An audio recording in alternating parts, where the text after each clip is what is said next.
Hey there gardeners, Chris from Garden Steading here today, and we've got the IBCs, the self-wicking garden beds set up, the first row anyway, very exciting. And I wanted to talk about some small little kind of improvements, I guess you'd say, particularly adding a booster box of worms across these 3 garden beds. Probably for most people who are following kind of the proper way of doing this using Mel's Mix, where you're putting together your soil from core or peat moss, from vermiculite, and then from compost.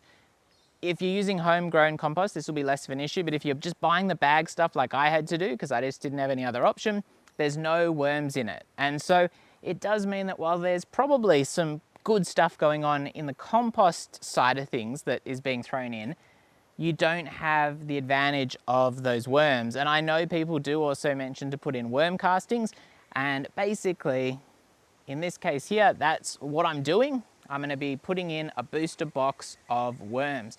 Now, setting up a worm farm would be a better idea. I actually used to have one when I was in the city, but I haven't had a chance to get one together and really set it up properly here. And the reason I say that is because this little booster box of worms was 40 bucks. So spreading it between these 3 beds, it's over $10 per bed, which isn't really very economical. But if I had all 6 of my beds up and I was able to split it that way, it'd be a little bit better. Obviously, the big advantage of having the worms in there is they're going to help break everything down. Obviously, they're quite beneficial for the soil. And I did do a quick Google search, and the general answer was that yes, putting them in your self-wicking IBCs like this is perfectly okay. They will be happy. They're obviously not going to drown because of the way these are set up with the drainage system and everything like that. And you can even set up a IBC like this as your worm bed. So all I'm going to do is I'm going to have to be a little bit more careful with these beds here because we've already planted in them. We're going to be putting seeds in our 3rd garden bed. It's the middle of summer. We really messed up, or I messed up the timing in getting these beds ready. And as a result, we're going to plant some all year round sown seeds in here. We're going to put in some carrots, some beet, some, I think, spring onions, maybe some chives, and just give everything a go and really just see how we can go because it's really hot at the moment. It's not ideal for seeds. In here, we put in some radishes because they grow fairly easily. Obviously, the heat's a bit of an issue. We put in some beets, they've popped up as well. Some of the other stuff we put in, not doing so well, like they haven't popped up yet, but a lot of that was a week or 2 to kind of germination, is that the word? And then just more generally, we've got our tomatoes and some basil in that end bed. We've got some peppers and some, it's like a spinach alternative here. I've forgotten its name. White beet, silver beet. That's the stuff. And then we even have a little zucchini of some kind there, which is not doing that well. But most of our zucchinis this summer have not been doing very well. So consistent. So I picked up these worms here in our local Bunnings shop up at Port Macquarie, and I did check just to make sure that I could see live worms in the box, because I don't know about you, but sometimes when we're talking about live stuff at Bunnings, it's on its way out, and it would be a real shame to get home and then realize that your whole bag of worms are just dead. And the reason I say that is because they had a $150 bonsai that was pretty much on the way out, still up for $150 at that Bunnings, and I was thinking, oh, I'd give it a go saving it if it was like 25 bucks, but it was already pretty dead. The other additive that I've already used is our sugarcane mulch, and I think there's a couple of different varieties that you can buy, not of the sugarcane, but of different stuff. And for this kind of garden bed, my understanding is a lot of the kind of input into this is getting them set up right and using the right ingredients. And so with that in mind, I'd be inclined to spend a little bit more if I was buying the mulch to go on top of these and get the really good stuff. Where I buy the sugarcane mulch because it's cheap and I normally have so much space to cover. Now I'm pretty much just gonna chuck these in the middle of this bed, because as we haven't actually planted in this at all. I haven't even put the seeds in yet. That's going to be the next job. I can pretty safely just kind of dig this out.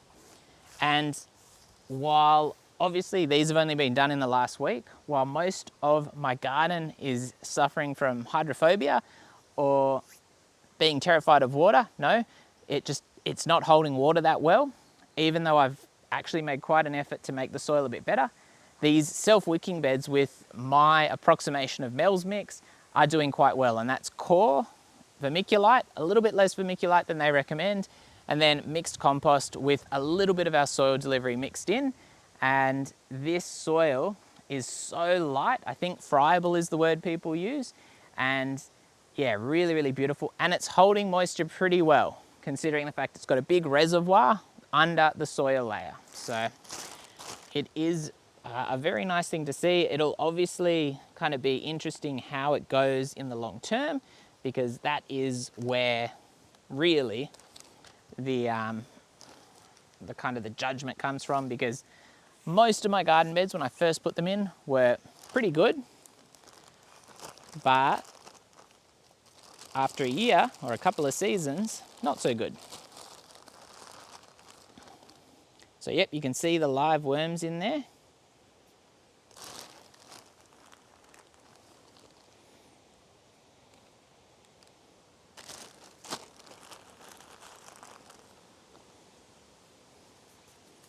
If you're afraid of worms, put your gloves on. Just cover that back over. We've got a very, very thin layer of our sugarcane mulch on top, just to help with water retention, because it's been so sunny, and actually it's been really windy, which isn't so much of an issue here, it seems, or at least I think maybe it's just the soil holding that moisture better, but elsewhere in the garden, that wind just sucks the moisture out of everything. It's a real problem. I'm trying not to kind of kill the seedlings that I've put in here, which we've got kind of radishes there, we've got a couple more radishes here, we've got some beet there, and another row there, and then I think along here there was something else that I was a little bit more skeptical if it would work. In the corner here we actually had, I'm pretty sure it was some parsley, which has seemed to have pretty much instantly died off, and it was not looking good to start off with, so I'll just put my worms in the corner there. Probably not so good from a centralization perspective. As far as the worms having to spread, it'll be slower, but it doesn't really matter.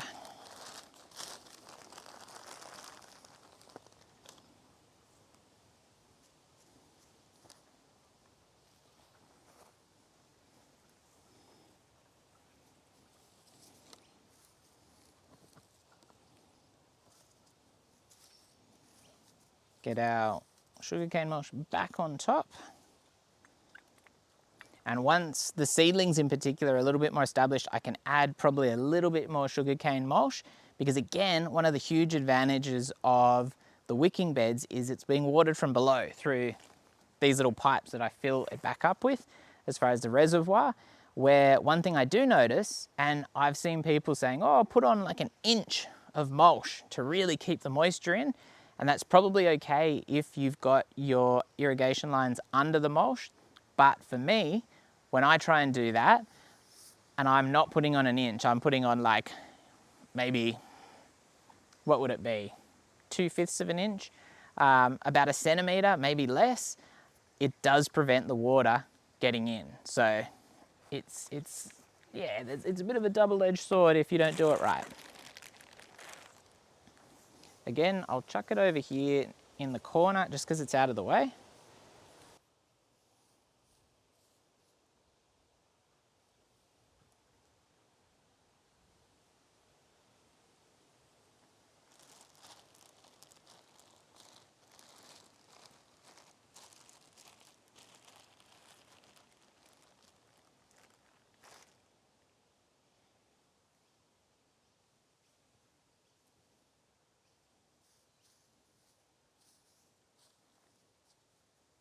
Maybe we'll try a little bit over there with the last of these guys, or maybe in the middle here.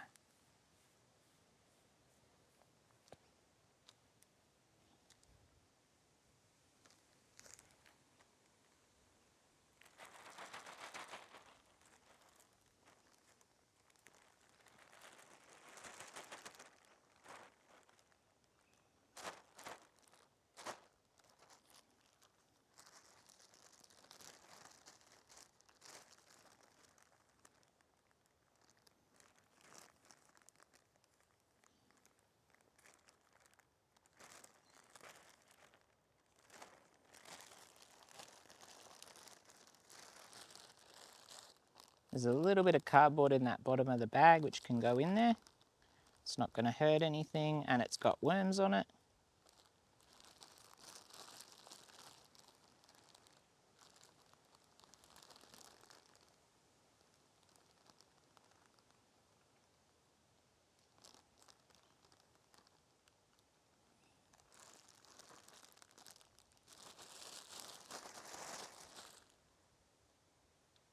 Just cover them over. We're not compacting it down or anything like that.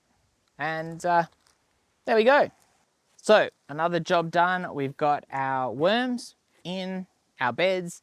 Again, I reckon the way to do this is probably set up your worm farm, have it going, and then you can just grab some of your worm farm soil, transplant it across, and you're not spending money buying a whole box or a whole booster box of worms just for a couple of these self-wicking beds. But you know, at the end of the day, it doesn't really matter. It is $40 that could be spent on many other things, but I think it's important to obviously try and get the soil in those self-wicking beds as healthy and as, yeah, just as good as possible, which worms are obviously going to help with.